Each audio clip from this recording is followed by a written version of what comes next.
नमस्कार, स्वागत है आपका आपके सितारे में और मैं हूं आपके साथ प्राची पाराशर। क्या आप जानते हैं कि अंकों के मेल से बदल सकती है आपकी किस्मत? नहीं ना? तो आज आचार्य जी आपको बताएंगे ऐसे मंत्र जो आपके जीवन और करियर को सफल बनाएंगे। और ये सब जानेंगे आज के हमारे महाउपाय में और साथ ही जानेंगे आपका साप्ताहिक राशिफल। तो देर कैसे शुरू करते हैं आपके सितारे। करियर या फिर सफल जीवन, अंकों का मेल बदल देगा आपकी किस्मत। जानिए पंडित वैभव नाथ शर्मा से जीवन में अंकों का जादुई प्रभाव। तो आपके सितारे में आप अपनी हर परेशानी का हल प्राप्त कर सकते हैं और अपने सवाल पूछ सकते हैं। स्टूडियो में साथ देने के लिए मौजूद हैं विश्वविख्यात ज्योतिषाचार्य और वास्तु शास्त्री पंडित वैभव नाथ शर्मा। आचार्य जी, आपका हार्दिक स्वागत है। जी नमस्कार। तो यदि आपके मन में भी कोई सवाल है तो आप भी हमें कॉल कर सकते हैं। हमारे नंबर्स लगातार आपकी टीवी स्क्रीन पर फ्लैश किए जा रहे हैं। आप हमें हमारे टोल फ्री नंबर पर भी कॉल कर सकते हैं। आप हमसे सीधी बात कर सकते हैं। हमारा टोल फ्री नंबर है 1800-102-6303। आप इस नंबर पर मुफ्त में कॉल करें। इसके अलावा आप हमारे लैंडलाइन नंबर्स 0120-464-6332, 0120-464-6327 पर भी कॉल करके हमसे सीधी बात कर सकते हैं। तो चलिए सबसे पहले आचार्य जी से जान लेते हैं कि आने वाले पूरे हफ्ते में कौन कौन सी मुख्य तिथियां पड़ने वाली हैं। जी बिल्कुल, हम लोग बात कर रहे हैं आगामी सप्ताह 23 मई से लेकर के 30 मई के बीच में। तो आइए जानते हैं कि इस मध्य में कौन कौन सी विशेष तिथियां पड़ रही हैं। 28 मई गुरुवार को गंगा दशहरा है। उसके बाद 29 मई शुक्रवार के दिन निर्जला एकादशी का व्रत और पर्व मनाया जाएगा। निर्जला एकादशी का महात्म हमारे संस्कारों में, हमारी परंपराओं में और सभी एकादशियों में सबसे ज्यादा माना जाता है। चलिए अब जानते हैं 12 राशियों का साप्ताहिक राशिफल और सबसे पहले बात करेंगे मेष राशि की। जी बिल्कुल, मेष राशि वाले जातक लोगों के लिए इस आगामी सप्ताह में आपके विचारों और व्यवहारों में भावुकता विशेष मात्रा में बनी रहने वाली है। फिर भी आप अपने परिजनों और मित्रों के साथ खुशी पूर्वक सहर्ष एक अपना समय व्यतीत कर सकते हैं। व्यवसाय में, सार्वजनिक जीवन और आपके मान पद प्रतिष्ठा में वृद्धि हो, ऐसी स्थिति बनती है। यात्रा प्रवास की भी संभावना बन रही है इस आगामी सप्ताह में। इस सप्ताह को शुभ बनाने के लिए हनुमान जी की पूजा आराधना करना आपके लिए सर्वोत्तम होगा। हनुमान जी की कृपा आपका मार्गदर्शन करेगी, तो हनुमान चालीसा का पाठ आप नियमित करते रहें। और आपको ध्यान रखना है कि इस आगामी सप्ताह में अपनी दिनचर्या को अव्यवस्थित और अनियमित आप बिल्कुल भी मत करिए। चलिए अब जान लेते हैं वृषभ राशि वालों का ये पूरा सप्ताह कैसा रहने वाला है। वृषभ राशि वाले जातक लोगों के लिए इस सप्ताह आप किसी के दबाव में या जल्दीबाजी में, हड़बड़ाहट में कोई अपना गलत निर्णय कर सकते हैं, ऐसी संभावना बन रही है। खासतौर पर अपना कोई व्यापारिक या पारिवारिक निर्णय आपसे गलत हो जाए, ऐसे लक्षण बन रहे हैं। वाणी पर नियंत्रण और अपने बर्ताव में संयम रखना आपके लिए बहुत आवश्यक होगा। परिवार और मित्रों के साथ रोमांच, मनोरंजन, आनंदपूर्ण प्रवृत्ति के लिए आप समय निकाल पाएंगे। इस आगामी सप्ताह को शुभ बनाने के लिए हनुमान चालीसा और बजरंग बाण का पाठ कर लेना आपके लिए भी सर्वोत्तम होगा। और आपको ध्यान रखना है कि मांस, मदिरा और मादक पदार्थों के सेवन से, प्रयोग से आप स्वयं को बचा सके। और चलिए अब जान लेते हैं मिथुन राशि वालों का ये पूरा सप्ताह कैसा रहने वाला है। मिथुन राशि वाले जातक लोगों के लिए इस पूरे सप्ताह उत्साह चरम पर रहेगा। तन मन में स्फूर्ति और प्रसन्नता बनी रहेगी। इस समय में व्यवसाय में वृद्धि को आप प्राप्त कर सकते हैं। जो लोग दलाली, ब्याज या कमीशन से जुड़ी हुई आय से संबंधित कार्य करते हैं, उनकी आय में वृद्धि के संयोग बन रहे हैं। व्यापारिक भागीदारी में आपको लाभ प्राप्त होगा। संपत्ति, जमीन जायदाद, भूमि भवन संबंधी कोई कार्य आपको बहुत अच्छा लाभ दे सकता है। इस सप्ताह को शुभ बनाने के लिए बजरंग बाण का पाठ आपको करना चाहिए और दिनचर्या को आप अनियमित ना करें, इस बात का आपको ध्यान बहुत विशेष तौर पर रखना होगा। चलिए जानते हैं कर्क राशि वाले अपने सप्ताह को शुभ बनाने के लिए क्या उपाय करें। कर्क राशि वाले जातक लोगों को आपको संतान संबंधी चिंता से मुक्ति मिल जाएगी। आप संतान के बारे में बहुत समय से परेशान और चिंतित थे। विद्यार्थी वर्ग के लिए समय अच्छा कहा जा सकता है और आपको अपनी परीक्षाओं में अपेक्षित अंक मिल सकते हैं, यानी सफलता मिलने की संभावना आपके लिए पूरी बन रही है। किंतु इसके लिए आपको मेहनत पूरी करनी पड़ेगी। मेहनत में कमी मत करिएगा। आपके हर प्रकार के कार्य सिद्ध होंगे। इस समय में ये ऐसे लक्षण बन रहे हैं। इस सप्ताह को शुभ बनाने के लिए दुर्गा चालीसा का आपको पाठ करना चाहिए और बिना सोचे समझे कोई निर्णय करने से या निवेश से संबंधी कोई निर्णय करने से आपको इस समय में बचना है। चलिए अब जानते हैं सिंह राशि वाले अपने सप्ताह को अच्छा व्यतीत करने के लिए क्या करें। सिंह राशि वाले जातक लोगों के लिए इस सप्ताह आप बहुत ज्यादा दुविधाग्रस्त रह सकते हैं। बड़े निर्णय लेने में आप असमर्थ होंगे, किंतु आपको अच्छी तरीके से पता है कि आपके लिए क्या करना आवश्यक है। लेकिन आप जिस स्थिति में सुख का अनुभव करते हैं उससे बाहर निकलने की आपकी इच्छा भी नहीं होगी। इसके बावजूद भी जोखिम उठाने की प्रवृत्ति आपकी बनी रहेगी। कागजी कार्यवाही में, कानूनी मामलों में या धन से जुड़े मामलों में सही फैसला करने में आपको कुछ परेशानी, कुछ असुविधा हो सकती है। इस सप्ताह को शुभ बनाने के लिए लक्ष्मी स्रोत का आपको पाठ करना चाहिए और कार्य में आ रही बाधा से आप जरा भी परेशान ना हो और किसी भी प्रकार की लापरवाही करने से आपको बचना चाहिए। और चलिए अब जान लेते हैं कन्या राशि वालों का ये पूरा सप्ताह कैसा रहने वाला है। कन्या राशि वाले जातक लोगों के लिए मानसिक कष्टों में कमी के लक्षण बनते हैं। घर और संपत्ति आदि के विवादित मामले आपके सामने चुनौती बनकर के आएंगे, किंतु शीघ्र ही उसका निदान आप अपनी सूझबूझ और बुद्धि विवेक से कर सकेंगे। सामाजिक क्षेत्र में सक्रिय लोगों की लोकप्रियता में कुछ कमी आने के लक्षण बनते हैं। महिलाएं धन के मामले में सावधानी बरतें तो ज्यादा अच्छा होगा। अधिवक्ता वर्ग से जुड़े लोगों के लिए यह सप्ताह शुभ कहा जा सकता है। इस सप्ताह को शुभ बनाने के लिए ऋण मोचक गणेश स्त्रोत का पाठ कर लेना आपके लिए सर्वोत्तम होगा। क्रोध करने से बचना चाहिए। और चलिए अब जान लेते हैं तुला राशि वाले क्या उपाय करें। तुला राशि वाले जातक लोगों के लिए इस सप्ताह भावना से कार्य करने के लिए आपका जो सप्ताह है, जो समय है, वो बहुत शुभ कहा जा सकता है। अच्छी भावना के साथ आप किसी भी काम में लगेंगे, आपको उसमें सफलता मिलेगी। व्यापार में, बिजनेस में, विशेषकर बिक्री में आपको बहुत अच्छा लाभ मिल सकता है, लेकिन आपको अपने खर्चों पर नियंत्रण रखना होगा। धन के क्षेत्र में यानी पैसों के क्षेत्र में कोई नई शुरुआत का अवसर आपको प्राप्त होगा। कुछ नई अपॉर्चुनिटीज आपको मिलने वाली हैं। इस सप्ताह आप शुभ ऊर्जा से प्रेरित होंगे। थोड़े जोश में आप हो सकते हैं। अपने दायित्वों के प्रति आप सजग बने तो आपको फायदा मिलेगा। काम और आराम का अंतर जो है वह अपेक्षित है। इस पूरे सप्ताह किस्मत आपका पूरा साथ देती दिखाई देती है। इस सप्ताह को शुभ बनाने के लिए देवी दुर्गा की पूजा आराधना आपको करनी चाहिए और किसी भी प्रकार की चिंता आप मत करिए, किस्मत का साथ आपको मिल रहा है। चलिए तो अब जान लेते हैं वृश्चिक राशि वाले जातकों की राशि इस पूरे सप्ताह क्या कहती है। वृश्चिक राशि वाले जातक लोगों को इस आगामी सप्ताह में कुछ यात्राएं करनी पड़ सकती हैं। यात्रा प्रवास में आपको लाभ नहीं मिलेगा। किसी कीमती सामान की हानि यानी चोरी होने की स्थिति आपके लिए बनती है, या फिर उसके अलावा स्वास्थ्य से संबंधित समस्याएं जैसे उच्च रक्तचाप, ब्लड प्रेशर या मधुमेह, डायबिटीज जैसी परेशानी आपको घेर सकती है। पहले से ही आपको सचेत और सावधान रहना चाहिए। आपको इस सप्ताह रूटीन चेकअप करवाने की भी सलाह देता हूं। सप्ताह के अंतिम चरण में आपको इन सब उलझनों के बीच में आय का एक नया स्रोत बनता दिखेगा, जिससे आप थोड़ी सी राहत का अनुभव भी कर पाएंगे। इस सप्ताह को शुभ बनाने के लिए भगवान भास्कर यानी सूर्यदेव की उपासना करनी चाहिए। तो सूर्यदेव को जल देने के साथ साथ गायत्री मंत्र का जाप करें और व्यर्थ की भागदौड़ करने से बचे तो आपको फायदा मिलेगा। तो चलिए अब जानते हैं धनु राशि वाले जातकों की राशि इस पूरे सप्ताह क्या कहती है। धनु राशि वाले जातक लोगों के लिए यह आगामी सप्ताह कई तरीके से लाभ से परिपूर्ण रहने वाला है। व्यापार धंधे में विकास के साथ आय भी बढ़ेगी। नौकरी पेशा लोगों को लाभ के भी अवसर मिलेंगे। वैवाहिक जीवन में सुख संतोष की स्थिति आपको प्राप्त होगी, अनुभूति आप कर सकेंगे। रमणीय स्थल पर पर्यटन का कार्यक्रम बना सकते हैं। कोई महिला मित्र, स्त्री संपर्क जो है, स्त्री मित्र जो है वो आपके लिए विशेष लाभकारी सिद्ध हो सकते हैं। संतान से संबंधित शुभ समाचार आपको प्राप्त होंगे। इस सप्ताह को शुभ बनाने के लिए मां लक्ष्मी की पूजा आराधना आपको बहुत अच्छा लाभ दे सकती है। आपको ध्यान ये रखना है कि आप अपनी क्रोध और उत्तेजना को नियंत्रित करके अपनी दिनचर्या को व्यतीत करें तो आपको लाभ मिलेगा। और अब जान लेते हैं मकर राशि वालों की राशि सप्ताह क्या कहती है, वो क्या करें और क्या न करें। मकर राशि वाले जातक लोग इस सप्ताह आप दफ्तर में अपनी वाणी और व्यवहार पर नियंत्रण रखें तो आपके लिए ज्यादा अच्छा होगा। सावधानी और विनम्रता से आपको बात करनी चाहिए। इस सप्ताह पैसों से जुड़े किसी मामले में पार्टनर के साथ कुछ टकराव की स्थिति भी उत्पन्न हो सकती है, तो ऐसे में आपको प्रयास करना चाहिए कि सारा मामला शांति से निर्विवादित रूप से सुलझ जाए।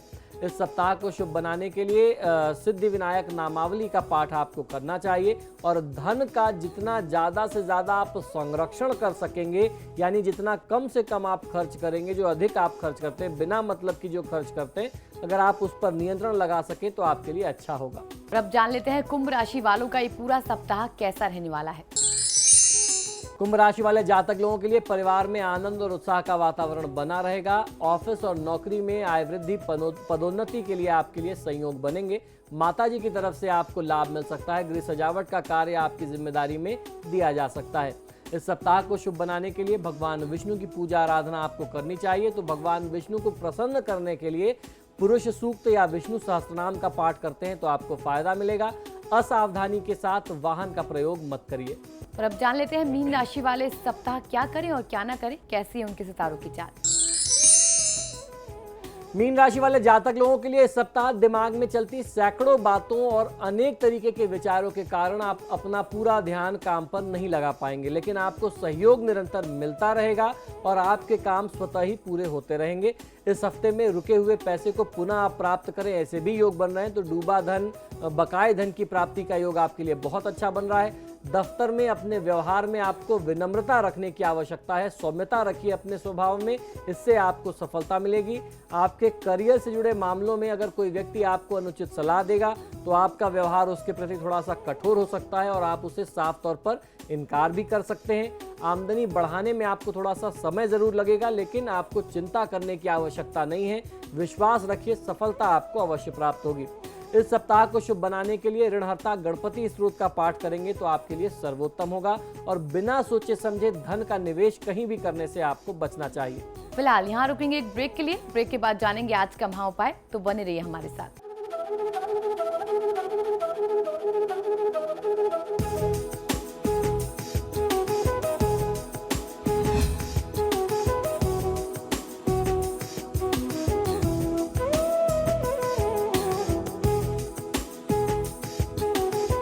ब्रेक के बाद आपका स्वागत है। चलिए अब जान लेते हैं आज का महा उपाय क्या है। जी बिल्कुल, आज के महा उपाय में हम लोग ये जानने जा रहे हैं कि कैसे अंकों के मेल से आपकी किस्मत की राह बदल सकती है, आप अपना भाग्य बदल सकते हैं। साथ ही साथ आज हम लोग ये भी जानेंगे कि अंक ज्योतिष में नामांक और भाग्यांक द्वारा सफलता पाने का मूल मंत्र क्या होता है। बात करियर की हो या फिर सफल जीवन की, सफलता की कसौटी पर अगर मेहनत को अमूल्य समझा जाता है तो किस्मत को भी दरकिनार आप नहीं कर सकते। स्पर्धा के प्रतिस्पर्धा के इस दौर में हर कोई व्यक्ति बेहतर भविष्य के सपने संजोए हुए है। जीवन में आई आकस्मिक समस्याओं के निराकरण को लेकर के लोगों में अंक ज्योतिष की तरफ भी खासा रुझान आजकल देखा जा रहा है। उसका मूल कारण यह है कि लोगों के पास, बहुत सारे लोगों के पास, एक बड़े वर्ग के पास अपना जन्म विवरण नहीं होता, डेट ऑफ बर्थ टाइम होता नहीं है। तो ऐसे में उन्हें अपनी डेट ऑफ बर्थ मालूम होती है। अगर आपको पूरी कुंडली का विवरण ना मालूम हो तो सिर्फ तारीख बता करके, न्यूमरोलॉजी के आधार पर भी, अंक विज्ञान के आधार पर भी आप अपने भविष्य के बारे में काफी बातें जान सकते हैं। इसी से इसके महत्व का अंदाजा लगाया जा सकता है। गणितीय शैली पर आधारित होने के कारण यह ज्योतिषीय प्रणाली अपेक्षाकृत अधिक कारगर और विश्वसनीय मानी जाती है। आज आपके जन्मांक, मूलांक और नामांक के आधार पर हम आपको कुछ ऐसे टिप्स देंगे जिनका पालन करके आप सफलता की राह पर सरपट दौड़ने लगते हैं। जिनका जीवन संवरता है उनकी सलाह पर अन्य लोग भी अंक ज्योतिष का सहारा ढूंढने लगते हैं। तो आइए जानते हैं कि किस प्रकार अंक ज्योतिष भी आपका मार्गदर्शन कर सकता है।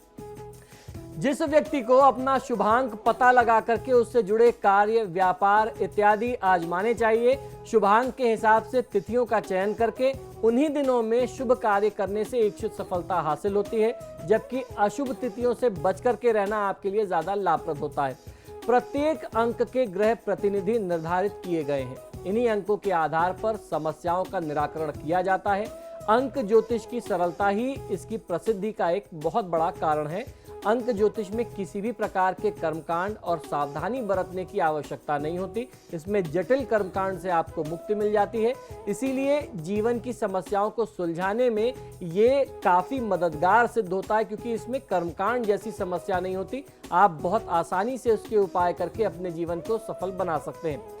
जब कठिन मेहनत के बावजूद भी व्यक्ति के जीवन में असफलताओं का दौर समाप्त होने का नाम नहीं लेता तो व्यक्ति आध्यात्म और ज्योतिष की शरण में जाने को बाध्य हो जाता है। ज्योतिष में वैसे तो कई सारी विधाएं हैं, लेकिन अंक ज्योतिष उनमें से सबसे सरल और सबसे प्रभावशाली चमत्कारी एक विधा है। अंक ज्योतिष में ज्योतिषियों द्वारा नाम के अक्षरों के आधार पर मूलांक, भाग्यांक निकाल करके, नामांक निकाल करके सटीक उपाय बताए जाते हैं, जिसका त्वरित प्रभाव भी जीवन में देखने को मिलता है। अंक ज्योतिष यानी न्यूमरोलॉजी जो है वो भाग्यांक और मूलांक के अलावा न्यूमरोलॉजी का तीसरा अहम हिस्सा जो होता है वो होता है नामांक, यानी आपके नाम का अंक मूलांक क्या बनता है, नाम के अक्षरों का योग जो है वह नामांक कहलाता है। मूलांक और भाग्यांक का ज्ञान तो लगभग सभी को होता है, लेकिन नामांक की गणना करना बेहद जटिल कार्य होता है। नामांक को सौभाग्य अंक भी कहा जाता है। तो आइए आपको उदाहरण के तौर पर बताते हैं कि आप अपना नामांक कैसे कैलकुलेट करेंगे। आपको करना ये चाहिए कि एक पेपर ले लीजिए, उस पर A to Z आप 26 कैरेक्टर लिख लें और उन सभी कैरेक्टर के नीचे आप नंबरिंग कर लीजिए, 1 से लेकर के 26 अंक तक आप लिख लीजिए और उन अंकों को आपके नाम के जो भी कैरेक्टर हैं उसके हिसाब से आप उनको जोड़ लीजिए, उनको निकाल करके जोड़ लीजिए और उसको 1 से 9 के बीच में आपको एक मूलांक बना करके ले आना है। तो ऐसे आप अपने नाम का मूलांक जो है, नामांक जिसे कहते हैं, शुभ अंक जिसे कहते हैं, भाग्यांक जिसे कहा जाता है, उसे कैलकुलेट कर सकते हैं। अंक ज्योतिष के अनुसार अगर किसी व्यक्ति को उसके नामांक से उचित और अनुकूल परिणाम नहीं प्राप्त हो रहा हो तो अपने नामों में कुछ छोटे से परिवर्तन करके, आजकल आपने देखा होगा फिल्म स्टार जो हैं कभी एक कैरेक्टर ज़्यादा लगा देते हैं, अक्षय कुमार डबल ए लिखते हैं, तो इस तरीके से आप छोटे छोटे परिवर्तन करके अपने नाम के कैलकुलेशन को अपने पक्ष में शुभ बना सकते हैं। इन छोटे से बदलाव करके आप बहुत अच्छे परिणाम अपने जीवन में प्राप्त कर सकते हैं, आप सफलता को प्राप्त कर सकते हैं। इसीलिए कहा जाता है कि नाम बदलो भाग्य बदलो। न्यूमरोलॉजी के अनुसार शुभ नाम रखने के लिए देखना यह चाहिए कि आपके नाम का कुल योग आपके भाग्यांक और आपके मूलांक से शुभ संबंध रखने वाला बन रहा हो। बहुत से लोगों को अपनी राशि ही पता नहीं होती। उन सभी लोगों के लिए केवल उनके नाम का भाग्यांक तथा भाग्यांक की तारीख की संख्याओं को जोड़ करके यदि आप उसका जोड़ निकाल लेते हैं तो वो भी आपके लिए बहुत अच्छा सफलता पाने का एक माध्यम हो सकता है। तो अपने नाम का नंबर, आपका जो लकी नंबर है, अगर इसको आप एक कैलकुलेट करके चेक कर लें कि ये आपके लिए शुभ बन रहे हैं कि नहीं और ये आपस में इनके संबंध बहुत अच्छे हैं कि नहीं, तो उससे आपको बहुत अच्छा सा लाभ मिल सकता है। तो आइए हम आपको सफलता प्राप्त करने का मंत्र अब बताने जा रहे हैं, किस तरीके से आप अपने जीवन में सफलता प्राप्त कर सकते हैं। जिन लोगों का भाग्यांक 1 है उनके लिए क्या करना चाहिए, कैसे वो सफलता प्राप्त करें। एक ही ब्रांड की वस्तुएं ज़्यादा से ज़्यादा आपको इस्तेमाल करनी चाहिए क्योंकि आप एक नंबर ही हैं। बहुत ज़्यादा उसमें एक्सपेरिमेंट मत करिए तथा दूसरों की ज़रूरतों पर भी आप ध्यान दिया करें। नित्य किसी योग्य याचक को यथासंभव कुछ द्रव्य आदि का दान, कुछ दक्षिणा इत्यादि का दान करना चाहिए। जिनका भाग्यांक 2 बनता है वह अपनी सोच को स्थिर रखें, बार बार अपनी सोच में विचार में बदलाव ना करें, प्रतिदिन वस्त्र परिवर्तन किया करें तथा नित्य किन्हीं 2 बच्चों को दूध का दान अगर आप 16 दिन तक लगातार करते हैं तो आपको लाभ मिलता है। इसके बाद बारी आती है भाग्यांक 3 की। केवल अपना लिखा ही व्यवहार में आप लाएं तथा दूसरों की राय लेकर के अपनी लग्नशीलता आप बनाए रखें, अपना ध्यान काम में लगाए रखें तो आपको सफलता मिलेगी। अब बारी आ जाती है भाग्यांक 4 की। अपनी आवश्यकताओं के अनुसार आपको खर्च करना चाहिए, अपनी जरूरत को समझते हुए खर्च करें, कंजूसी ना करें। सोने का कोई भी एक आभूषण आपको अवश्य धारण करना चाहिए, यह आपके सौभाग्य में वृद्धि करेगा। इसके बाद भाग्यांक 5, अपंग व्यक्ति को सहायता आपको अवश्य करनी चाहिए। पीले रंग के पुष्प जीवन साथी को आप हर महीने में एक बार भेंट अवश्य करें तो आपको फायदा मिलेगा। इसके बाद बारी आ जाती है भाग्यांक 6 की। जिन जातक लोगों का भाग्यांक 6 है उन लोगों को दकियानूसी और पुराने विचार त्याग देने चाहिए। कवर लगी हुई गद्देदार कुर्सी का प्रयोग आप अपने कार्यक्षेत्र में, अपने ऑफिस में करते हैं, अपने व्यापार के स्थान पर बैठने के लिए करते हैं तो ये आपको लाभ देगा।